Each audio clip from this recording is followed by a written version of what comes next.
Je suis Sébastien Gonzalez, directeur des affaires culturelles de la ville de Pamiers. Je vous fais découvrir le Carmel avec Univisuel pour le projet Personnalité ariégeoise. Bonjour à tous. Aujourd'hui, on se retrouve avec Sébastien Gonzalez. Bonjour Sébastien. Salut Léo. Alors on se tutoie. On peut se tutoyer. On commence par là. Oui, on se tutoie dans la vraie vie. On va se tutoyer face caméra. Oui, soyons naturels. Soyons naturels. Donc tu es directeur des affaires culturelles à Pamiers. Exactement. Voilà, tu es notre personnalité. Aujourd'hui, on va pouvoir s'intéresser à ton parcours. Tu n'es pas ariégeois de base, mais on va comprendre, en tout cas je l'espère, comment tu en es arrivé ici aujourd'hui. Et surtout, dis-nous où on est.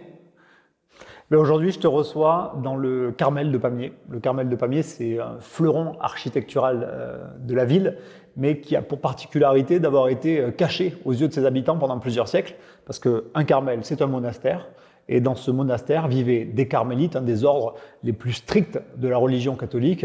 Quand on entre au Carmel, on n'en sort pas et surtout personne n'y rentre. Donc pendant à peu près 350 ans, les carmélites se sont succédés sans que personne ne sache vraiment ce qui se cachait derrière ces murs. Et tu vois, quand on arrive, il y a un effet waouh. On rentre dans ce cloître qui est magnifique avec cette architecture en briquettes. On est en plein XVIIe siècle.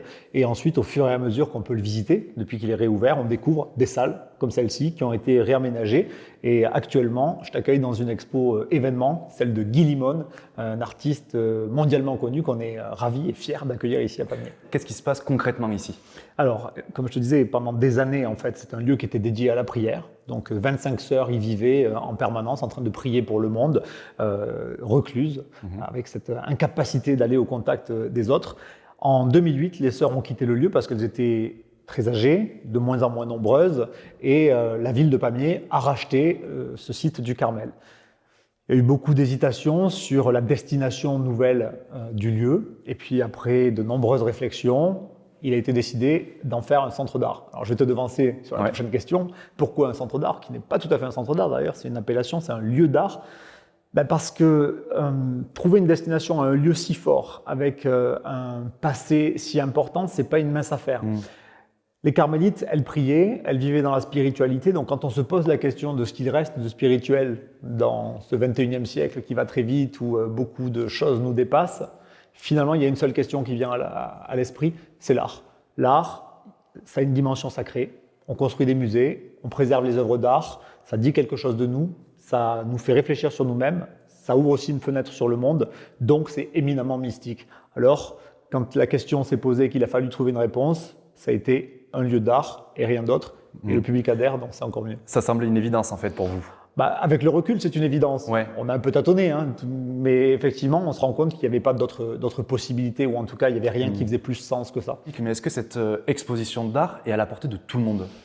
L'art, c'est à la portée de tous. Il ne faut pas arriver ici en imaginant qu'il faille un bagage culturel immense, connaître l'histoire de l'art sur le bout des doigts. On se priverait évidemment d'un public trop nombreux. Je crois qu'il y a un rapport émotionnel aux choses, parfois instinctif. Donc on peut venir ici de manière totalement décomplexée. Et je crois que ce qui est important de souligner, c'est que la culture, c'est pas un privilège, c'est vraiment un droit comme les autres. Donc oui, c'est ouvert à tous. Évidemment, ça nécessite un effort intellectuel, mais cet effort intellectuel, il est payant parce que quand on a accès à la culture, notamment quand on est enfant, on ne devient pas le même adulte qu'un enfant qui n'y a pas accès. Donc c'est ouvert à tous et on accompagne ceux qui parfois peuvent se sentir un peu désarmés ou ont des appréhensions à l'idée de pousser la porte d'un musée ou d'un lieu d'exposition. Parce que pour rappel, c'est donc gratuit, on peut venir le visiter gratuitement de façon indépendante, c'est bien ça, mais on peut aussi également profiter de visites guidées pour mieux comprendre et mieux appréhender les œuvres qui sont exposées. Pour amener un public qui a priori ne se sent pas concerné par une proposition artistique et qui plus est l'art contemporain, il faut réfléchir à tous les leviers. C'est sûr que commencer à réfléchir à une tarification, c'est se priver d'une population qui verra ça comme un frein et qui ne se dirigera pas vers cette possibilité. Donc la gratuité, c'est indispensable. Effectivement, on peut venir à l'aise, seul ou en famille, se confronter tout seul à l'œuvre et se retrouver face à elle-même, parfois ne pas tout comprendre. On peut revenir, demander une visite guidée. On a une médiatrice culturelle ici qui permet de donner des clés, de vous prendre par la main, de vous accompagner et de parfaire votre... Bien sûr. Est-ce que tu peux nous indiquer où est situé le Carmel? Parce que c'est vrai que si on ne connaît pas, c'est peut-être un peu compliqué à Ouais. trouver. Alors je vais faire le Google Maps. Ouais. Le Carmel, c'est simple. Il est place du Mercadal à Pamiers, juste derrière la cathédrale Saint-Antonin, classée monument historique. Et c'est vrai que sa façade, elle dit pas grand-chose du lieu. Parce que, Oui. comme je te le disais, les carmélites, elles vivent complètement cloîtrées, mais elles vivent aussi dans la pauvreté et dans la discrétion. Donc la façade, elle ne dit rien du Bien lieu. Mais derrière cette façade, vous découvrez ce cloître et on est en plein centre-ville de Pamiers. Oui, c'est très impressionnant quand on ouvre les portes, effectivement, on se croirait dans un autre monde et on sent quand même cette énergie un peu mystique. On sent qu'il y a eu un passé. Les horaires du Carmel? Alors on est ouvert toute la semaine, du mardi au vendredi, les après-midi et les samedis toute la journée. Donc là encore, l'idée c'est de pouvoir accueillir les gens sur leur temps libre, mais aussi permettre des visites scolaires. On reçoit plus de 4000 jeunes chaque année au Carmel. Donc c'est important aussi de répondre aux attentes d'une population et d'un public en étant ouvert le maximum. Donc là, on vient de poser le décor de ce qu'est le Carmel, mais pour bien comprendre la naissance de ce lieu, j'aimerais qu'on s'intéresse un peu à toi, à ton parcours. Est-ce que tu peux nous en dire un petit peu plus sur toi? Alors, tout à l'heure, tu disais que je ne suis pas ariégeois. Eh oui. Alors, je ne suis pas né en Ariège, mais je crois qu'on n'appartient pas à un territoire. On choisit aussi les endroits qu'on a envie de vivre et les projets qu'on a envie de défendre. Donc aujourd'hui, je me sens ariégeois. J'ai choisi de vivre à Pamiers, j'ai choisi de porter ce projet parce que j'y croyais, parce qu'on m'a fait confiance et puis surtout parce que je pense que c'est une nécessité. La culture, c'est primordial et donc être à Pamiers, ça a plus de sens qu'être dans une grande métropole. J'ai vécu à Paris, j'ai vécu aux États-Unis et une offre culturelle pléthorique. On a le choix. On peut choisir d'aller d'une exposition à l'autre sur des territoires un peu moins densément peuplés ou plus ruraux, c'est comme ça qu'on les appelle. L'offre culturelle, elle n'est pas aussi riche que ça et pourtant, elle est nécessaire. S'il n'y avait pas ce Carmel, il faudrait s'imaginer qu'un gamin qui naît à Pamiers, sa première rencontre avec une œuvre d'art, ce sera probablement le jour où il ira faire des études dans une grande métropole, s'il a la chance d'aller faire des études dans une grande métropole. Aujourd'hui, c'est donner l'opportunité à des jeunes, en tout cas aux Ariégeois, d'un côté plus rural, qui a moins accès à l'art, forcément moins accès aux grandes villes, de pouvoir appréhender ce... C'est créer une rencontre, c'est-à-dire créer les conditions d'une rencontre. On essaie d'ailleurs dans la programmation d'être le plus éclectique possible.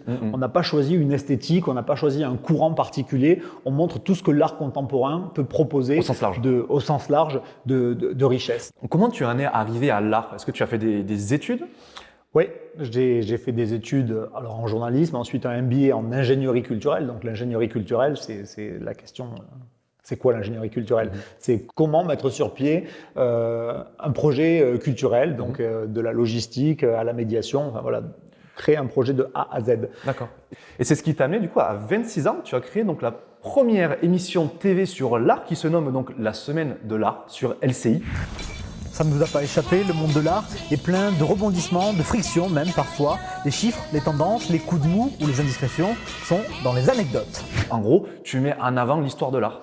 Oui, c'est vrai que ça me vieillit un petit peu parce que c'était il y a 14 ans maintenant, même plus, il y a presque 17 ans. Ouais. Effectivement, une émission consacrée à l'histoire de l'art. Mais en fait, j'étais jeune, j'avais cette envie, en fait, qui est la même aujourd'hui, de rendre accessible l'art. Et toute ma carrière, en fait, elle a été guidée par cette envie de créer donc, ces interfaces, ces rencontres. Et c'est juste les moyens qui ont changé. J'étais stagiaire chez LCI. Et je sentais qu'il y avait ce besoin de communiquer et d'amener un public vers un sujet qui n'était pas traité dans les médias. Je voyais que tous les musées étaient remplis, il y avait une vraie demande. En France, on est le pays de l'exception culturelle. Il y a un public pour ça. Et en revanche, à la télé, il n'y avait rien. Tu as senti un créneau en fait. J'ai senti un créneau et puis surtout il y avait cette véritable envie. Et donc oui, j'ai créé cette émission sur LCI qui a donné naissance à plus de 100 numéros et des rencontres avec des artistes. Alors des rencontres pour moi qui ont été enrichissantes, mais aussi pour tous les téléspectateurs qui d'un coup avaient un programme qui répondait à leurs attentes et puis qui surtout leur permettait de pousser à travers un écran ce qu'on fait aujourd'hui, la porte d'un musée ou d'une exposition. Mais c'est assez impressionnant quand même de pouvoir concrétiser donc, des années d'études, un parcours assez jeune, professionnel, par une émission de télé qui a fait plus de 100 numéros, qui a bien marché sur LCI. C'est assez impressionnant quand même. Je crois que quand on est jeune, on a l'énergie et puis surtout, on a peur de rien. Donc, je ne sais pas si aujourd'hui, à 40 ans, je le referais de la même manière. J'aurais peut-être des appréhensions, mais Sur le moment, on ne se pose pas la question, on se dit voilà, ça doit exister, j'ai envie de le faire, donc on met toutes les chances de son côté. J'ai certainement eu beaucoup de chance, j'ai aussi probablement beaucoup travaillé. Mais, oui, parce que moi je pense que la chance, il en faut toujours un petit peu, mais on la provoque. Hein. On la provoque, mais j'ai aussi eu en face de moi des gens qui m'ont fait confiance et qui ont senti qu'il y avait cette possibilité-là et qu'il fallait que ça existe à ce moment-là. Donc la question que je pense que tout le monde se pose, c'est comment, avec un parcours comme celui-ci, on arrive donc directeur de la culture à Pamiers. Mais ça, c'est la grande histoire de la vie. Hein. Si on se pose la question de savoir où est-ce qu'on sera dans 10 ans, on aura tous beaucoup de difficultés à répondre. Moi, on m'aurait dit il y a une quinzaine d'années que je viendrais vivre en Ariège. Je n'y aurais pas cru. Je pense que j'étais le plus parisien des Parisiens. Je m'étais adapté à cette vie-là.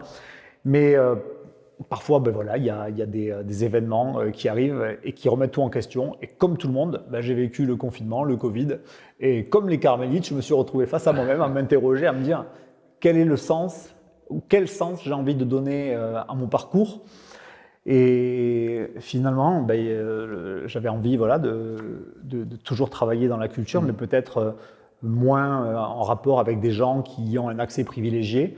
Et en fait, c'est donner l'opportunité au grand public de pouvoir avoir accès à cette culture. Oui, c'est ça. Il y a eu cette opportunité qui s'est présentée à Pamiers et ça a fait écho à mon propre parcours. Moi, je suis né dans le Lot, pour tout dire, donc dans un département rural.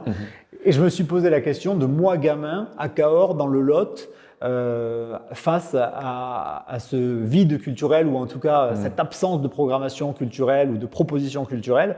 Et je me suis dit, à 35 ans, c'est le moment, on peut y aller. Est-ce que tu te rappelles la première fois où tu as mis les pieds en Ariège et donc que tu as rencontré Madame Thiénot, mairesse donc de Pamiers? Je me rappelle très bien, oui, j'ai passé ce premier entretien avec Frédéric Thiénot et Jean-Luc Lupéry, son adjoint à la culture, plus tout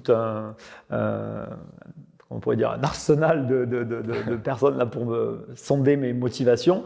Et il y a eu une connexion parce qu'il y a un adjoint à la culture ici qui est amateur, qui est un amateur d'art contemporain. Donc tout de suite, on s'est retrouvés sur ce terrain-là. Mais il y a eu plusieurs entretiens et je me souviens surtout très bien du jour où je me suis décidé. Parce que c'était pas aussi évident que ça, de fermer la porte d'une vie parisienne et de passer à autre chose. Durant tout ce temps où j'ai hésité, il y a eu un moment clé. Je suis revenu pour un troisième entretien et Frédéric Thiénot, donc maire de Pamiers et Jean-Luc Lupéry, m'ont ouvert les portes du Carmel et m'ont dit voilà, ça c'est le point de départ et l'idée c'est de créer quelque chose dans ce lieu et autour de la culture et particulièrement de l'art contemporain. Et là j'ai signé tout de suite. Aujourd'hui, ton rôle, en quelques mots, quel est-il au sein de ce lieu? Alors mon rôle de directeur des affaires culturelles et du patrimoine, c'est de mettre en place une politique culturelle destinée à une population, en l'occurrence celle de Pamiers. Donc aujourd'hui on est au Carmel, on parle art contemporain, on parle art plastique, mais plus largement cette offre culturelle, elle s'applique aussi au spectacle vivant. Donc on parle de théâtre, on parle de musique, on parle de danse.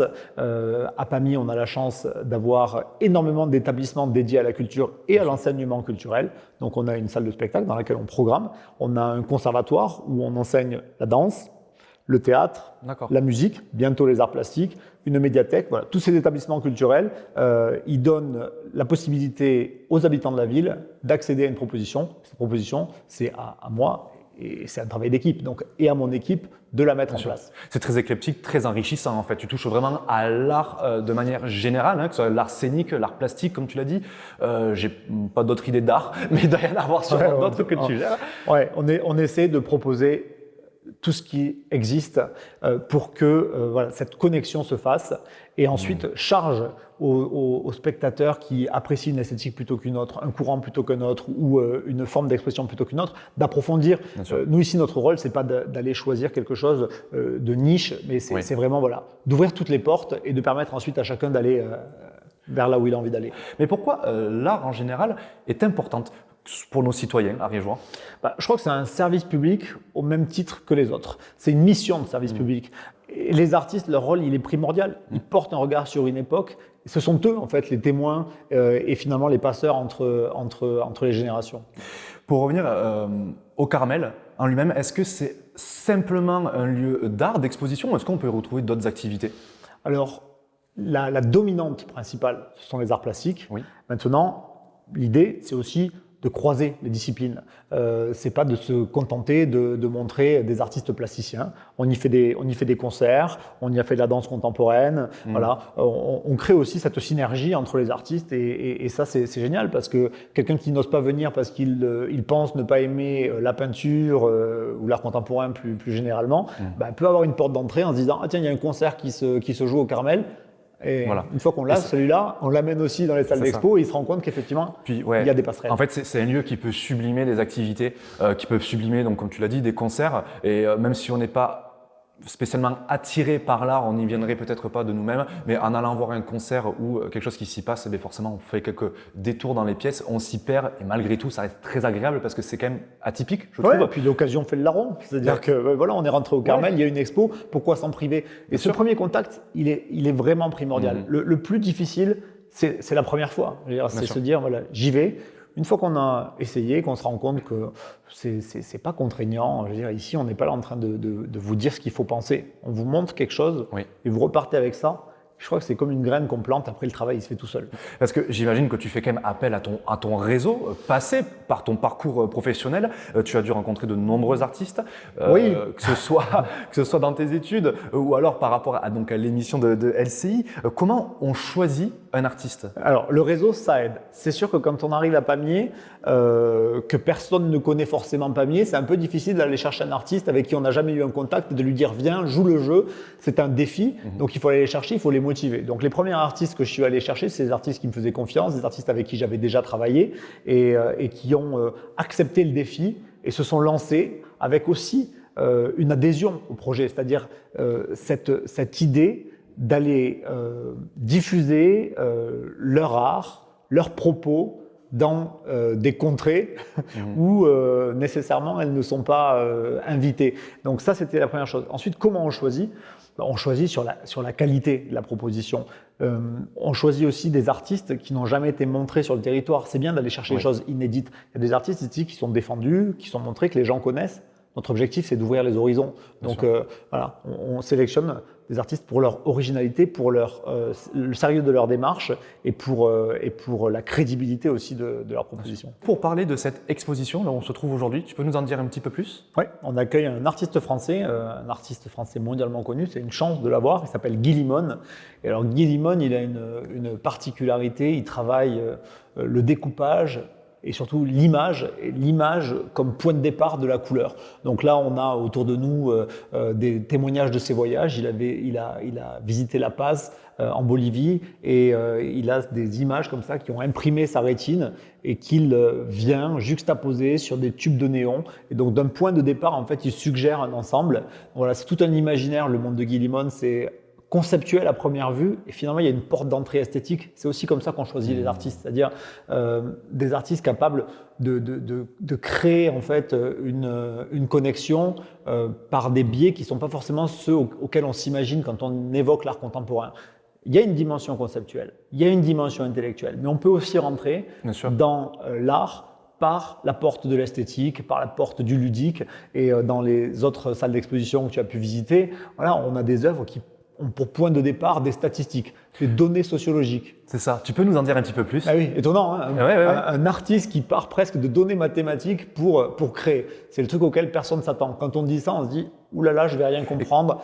Ça va être un peu déconcertant tout ça. Mais justement, si tu devais nous expliquer qu'est-ce que c'est et comment l'interpréter? Alors c'est simple, le point de départ du travail de l'artiste, c'est une donnée sociologique. Donc quelque chose d'extrêmement froid, parfois même abstrait, même si on vit dans un monde où les statistiques nous ont envahis, on entend des chiffres qui ne nous parlent plus, des centaines de milliards d'un côté, des pourcentages de l'autre. Bon, Guy Limon, il se dit, ok, cette donnée, elle dit quelque chose de nous, mais par contre, on ne comprend plus ce qu'elle dit. Donc, il lui donne corps. Est-ce qu'on peut avoir un exemple concret? Voilà, l'exemple concret, c'est 12% de la population mondiale est blanche.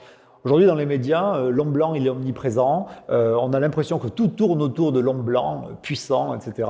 Quand on voit cette statistique, 12% de la population mondiale, et qu'elle est traduite dans l'espace, vous voyez 1000 figurines, et le ratio, 12% ont la peau blanche. Donc on se rend compte, en fait, comme ça, de manière évidente du poids de l'homme sûr. blanc à l'échelle de l'humanité. Donc c'est en voyant ces petites figurines hein, qui se succèdent les unes aux autres.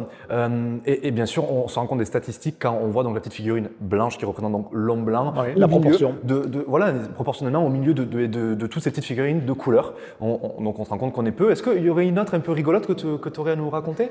Oui, il y en a d'autres. Il y a le nombre d'actifs face au nombre d'inactifs en France. Donc là, on se rend compte que les figurines qui sont peintes de couleur en train de travailler correspondent au nombre d'actifs dans la société française. Les autres sont les inactifs. On est quasiment à 50-50.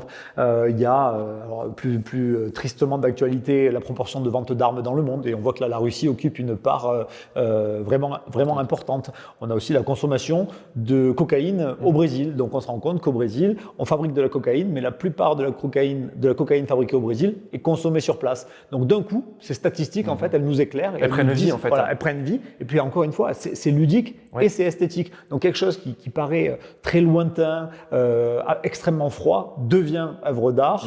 Et on a un autre exemple, c'est cette œuvre qui a été faite spécialement pour le lieu. La densité de population en Ariège en 2023. On se rend compte que quand on ramène dans un carré de 208 cm par 208 cm de côté l'équivalent de 1/9 de kilomètre carré, les habitants qui vivent à l'intérieur, en Ariège, il y a 3 habitants et demi. Au kilomètre carré, ça fait 38 habitants. 38 habitants. 38 habitants, c'est 3 fois moins que la moyenne nationale. Donc, cette œuvre, assez anecdotique, qui peut paraître un peu drôle, finalement, d'un coup, elle prend sens, elle prend corps et puis elle dit quelque chose de l'inégalité des territoires. Donc, une population moins densément peuplée, c'est un accès aux soins un peu moins important. Donc, ces œuvres de Guy Limon, elles disent quelque chose de la société grâce à des données statistiques qui, tellement nombreuses, ne finissent par ne plus rien dire. Et il me semble qu'au sein du Carmel, il y a une œuvre qui fait directement écho, mais au Carmel. Oui, ça c'est un peu la particularité de ce lieu. On parlait de sa force, de ses esprits qui l'habitent. Et cette force du Carmel, elle inspire les artistes et elle les oriente aussi parfois à nous proposer des œuvres directement en résonance avec le lieu. Guy Limon, quand on a commencé à évoquer l'exposition, il s'est tout de suite intéressé au parcours des sœurs. Est-ce que les sœurs sont encore vivantes? Et il y a une sœur Jacqueline, qui vit toujours et qui a vécu au Carmel. Donc Guy s'est focalisé sur cette sœur et il a voulu la résumer, si j'ose dire, à l'essentiel. Donc sœur Jacqueline, elle est rentrée au Carmel à 18 ans. Elle en est sortie quand le Carmel a été vendu à la ville de Pamiers pour rejoindre un autre Carmel. Donc l'entièreté de sa vie s'est déroulée ici. Alors Guy a décidé d'écrire le prénom Jacqueline avec exactement le nombre de figurines qui correspond au nombre exact de mois qu'elle a vécu dans le Carmel. L'œuvre fait la taille exacte de Jacqueline dans l'espace, un peu plus d'1,60 m. Et cette œuvre, elle est un peu austère par rapport au reste du travail de Guy Limon. Elle est uniquement faite de marron parce que c'est la seule couleur autorisée par l'ordre des Carmélites. Donc d'un coup, comme ça, avec 3 données chiffrées, absolument froides, il donne naissance à un portrait conceptuel de Jacqueline. Et donc c'est ce qu'on appelle l'art contemporain. Alors l'art contemporain, c'est l'art des artistes encore vivants. Donc, d'accord, mais quelle est la définition justement de l'art contemporain? Qu'est-ce que c'est? L'art contemporain, c'est l'art actuel. C'est ce qui se fait aujourd'hui et par des artistes vivants. Bon, plus largement, c'est tout ce qui se fait à partir de la Seconde Guerre mondiale. Si on peut le résumer comme ça, c'est assez difficile de... Donc c'est très large, c'est-à-dire que par exemple, si moi demain je repeins la Joconde, on peut considérer, vu que je suis dans mon temps, que je fais de l'art contemporain. Que tu es un artiste contemporain, je ne sais pas si c'est aussi facile que ça. Il y a une question qu'on entend souvent, une remarque qu'on entend souvent, qui est la première remarque qui vient des visiteurs qui n'ont jamais eu contact avec l'art, c'est « Ah, j'aurais pu le faire moi-même ». Déjà, la première réponse à donner, c'est vous ne l'avez pas fait. Et donc, l'artiste contemporain, c'est quelqu'un qui, à un moment donné, va s'inscrire dans son époque, va proposer quelque chose qui n'aurait pas pu exister avant, qui n'aurait pas pu exister après, qui existe parce que c'est là, parce que c'est un fil qui se déroule, l'histoire de l'art, et qu'à un moment donné, il y a quelque chose qui émerge, qui dit quelque chose, qui utilise aussi des moyens. Là, on le voit ici, il y a des néons, c'est des outils contemporains. Bon, tout ça, ça peut exister dans cette époque uniquement. Aujourd'hui, qu'est-ce que vous mettez en place pour pouvoir attirer du public, et même du public qui n'est de base pas sensible à ce genre d'art? Alors, tous les moyens sont bons pour attirer du public. Alors, la première chose, c'est de ne pas se limiter. Donc ça passe par une communication totalement décomplexée. Nous, on communique dans la presse quotidienne régionale. On sait que les articles de la Dépêche du Midi ne sont pas des articles qui vont autant en profondeur qu'un article dans Beaux-Arts Magazine. Mais c'est une première porte d'entrée. Ensuite, on a mis en place une pastille qui rappelle un petit peu l'émission, et j'avais des restes, qui s'appelle la Minute Carmel. Bonjour à tous, l'artiste dont on va parler aujourd'hui ne vous est pas inconnu. Paul Toupet est de retour pour notre plus grand plaisir grâce à Hey, Modern Art and Pop Culture. Et évidemment, on ne pouvait pas ne pas lui consacrer une Minute Carmel spéciale et pleine de surprises, vous allez voir. Top chrono. La Minute Carmel, le concept, c'est en 1 minute, on aborde une œuvre ou une des thématiques de l'exposition en cours et on donne des clés de compréhension, on vulgarise au maximum et on dit voilà, vous voyez, maintenant, il y a un point de départ, venez, soyez totalement décomplexés. Ensuite, il y a les médiations. Donc, on a une médiatrice qui est allouée au Carmel et qui crée en fait l'interface entre le public et la proposition, du public scolaire au public senior. L'idée, c'est de se dire, venez, cette expérience culturelle, vous ne le mesurerez peut-être pas, mais elle sera bénéfique, ça c'est une certitude. Est-ce que tu ressens que ce centre d'art, il rayonne au-delà de la ville? Oui, de toute façon la culture, c'est pas délimité à un territoire. Donc aujourd'hui la proposition, elle s'adresse aux APAMM, elle s'adresse plus largement à qui a envie d'aller à la rencontre d'une œuvre et d'une proposition artistique. Donc je crois que c'est important de considérer l'art pour ses valeurs intrinsèques. Ça ouvre, comme on l'a dit, effectivement une vision du monde, mais aussi pour tout ce qui peut apporter comme plus-value à un territoire ou à une ville. Pamiers, elle a pour particularité d'être en Ariège un département qui communique majoritairement sur ses espaces verts, sur la montagne. Pamiers, pas de chance, elle est en plaine. Donc, comment créer une identité à une ville qui se retrouve dans un territoire, et c'est normal, parce que la majorité du territoire est en plaine, avec beaucoup de verdure autour. Voilà, est au milieu de la nature. Mais comment créer une identité à la ville? Trouver une proposition culturelle, une spécificité, c'est aussi contribuer à une image, à un art de vivre, et ça contribue à tout ça. Oui, parce qu'on le voit là depuis quelques années, Madame Thiénot a à cœur de redynamiser son centre-ville, ou même plus largement sa ville. Est-ce que du coup, le Carmel, il s'ancre vraiment dans une stratégie politique de dynamiser son territoire? Oui, ça fait partie des moyens mis en œuvre pour revitaliser ce centre-ville. Ouais. Une population qui vient à la rencontre d'une proposition artistique, c'est souvent ce qu'on appelle le CSP+. Donc c'est une population qui peut consommer sur place, c'est une population qui a envie de manger au restaurant, qui pourquoi pas va prolonger son séjour en restant à l'hôtel. Donc cette population-là, on la capte grâce à la proposition du Carmel. Ensuite, charge à nous de la diriger aussi vers le centre-ville, à la découverte du patrimoine apaméen, et tout ça, c'est une sorte de cercle vertueux. On n'est pas la solution miracle, mais on est un des ingrédients à ce beau projet. Alors Sébastien, je te propose donc un petit jeu, une petite rubrique, comme on a l'habitude de faire dans Personnalité ariégeoise. Pour cela, j'ai un petit cadeau pour toi. Je te laisse l'ouvrir. C'est la surprise. C'est la surprise.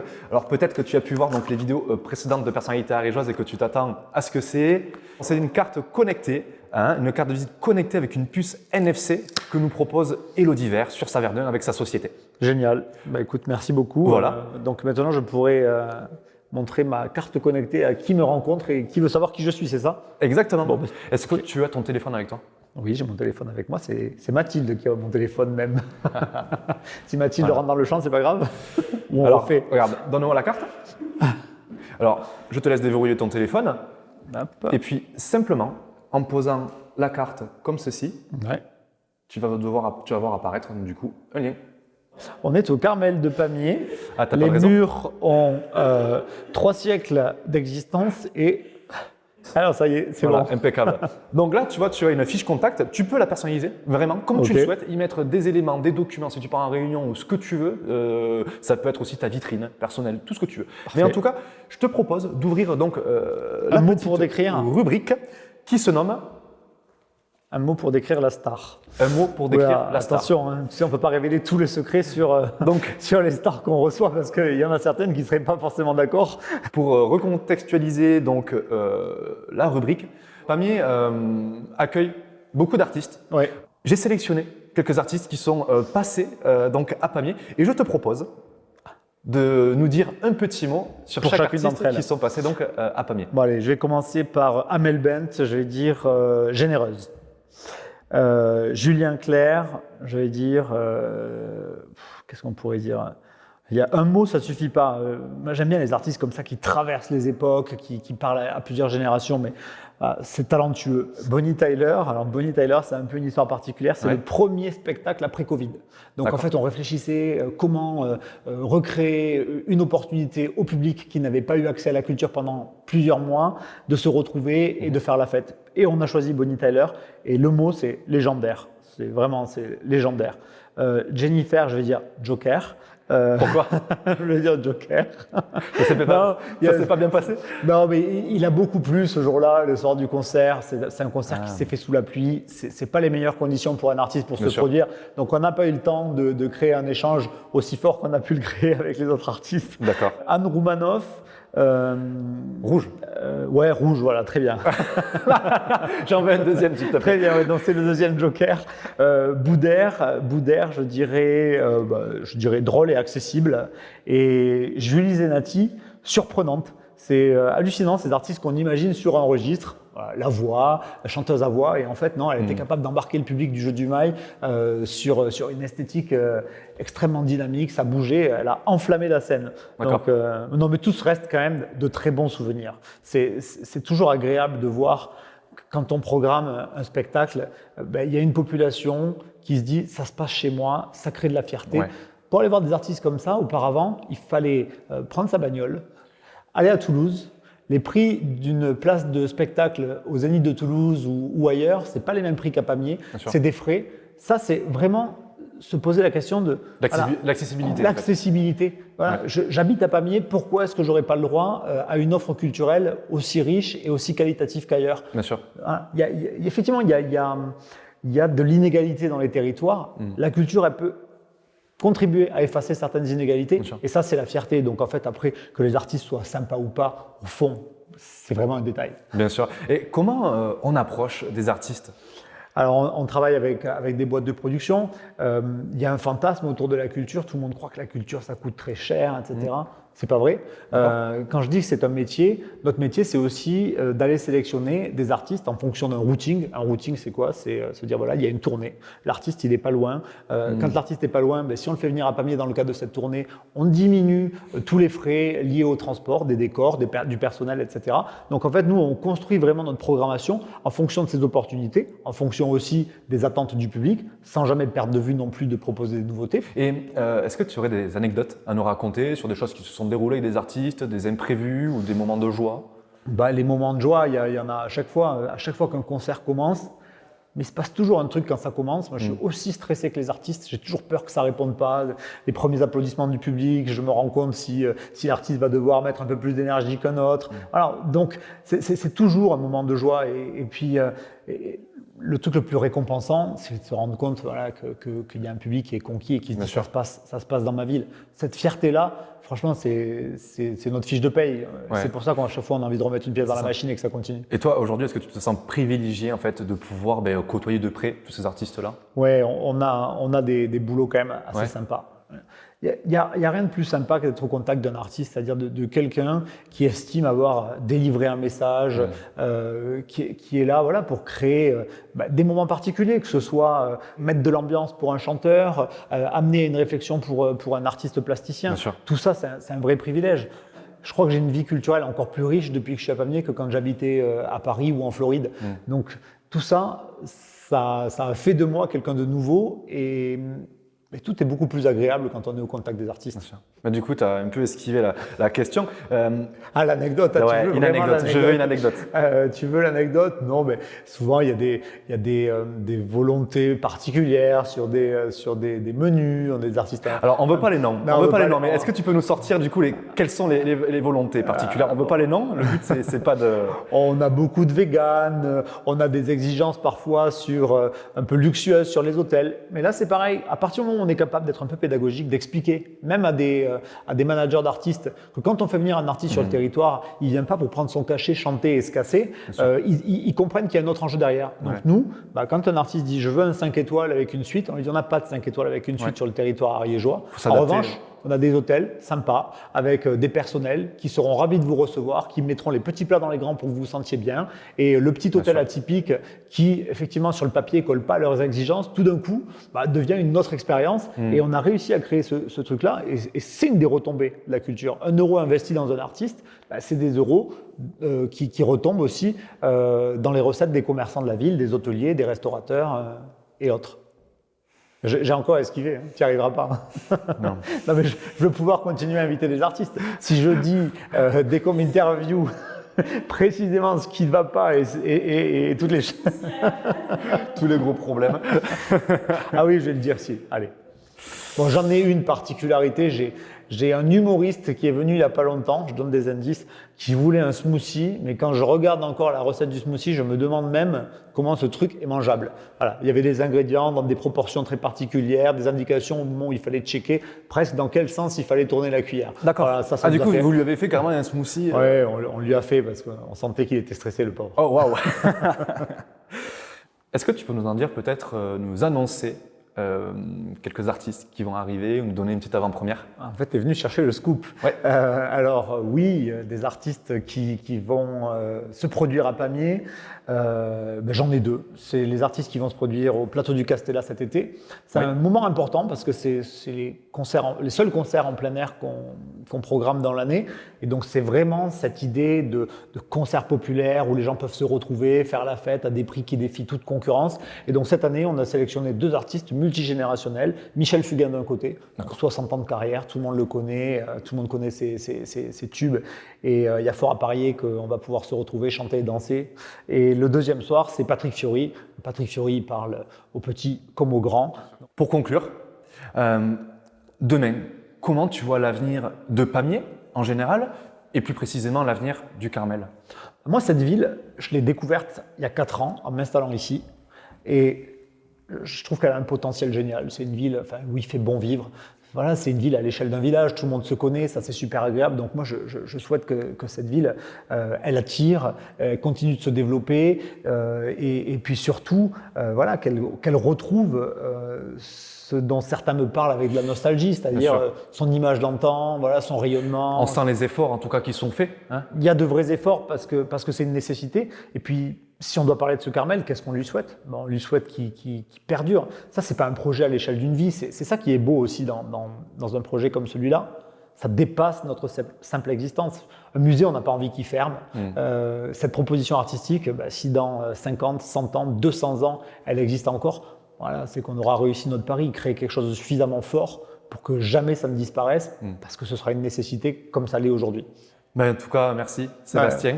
Merci à toi, parce que je crois que ça aura un effet positif de montrer ce lieu aussi par le biais de cette initiative que tu as créée. Bien sûr. Et puis c'est super enrichissant, tu as fait le tour avec moi, j'ai pu observer les œuvres, mais surtout j'ai pu les comprendre. Et en fait, on se rend compte que oui, il faut nous l'expliquer quand on n'a pas vraiment de sensibilité à première vue, mais une fois qu'on nous l'explique, on comprend et ça fait sens et effectivement, ça devient intéressant. Parfois, il n'y a rien à comprendre, mais il y a quelque chose qui se passe. Donc ça sera la note de fin, je crois. Exactement, on reste sur ça. Merci de nous avoir suivis sur cet épisode-là. N'hésitez pas à mettre des commentaires, à liker la vidéo et à suivre donc la page Univisuel. Et puis on se retrouve donc semaine prochaine pour un prochain interview. À bientôt.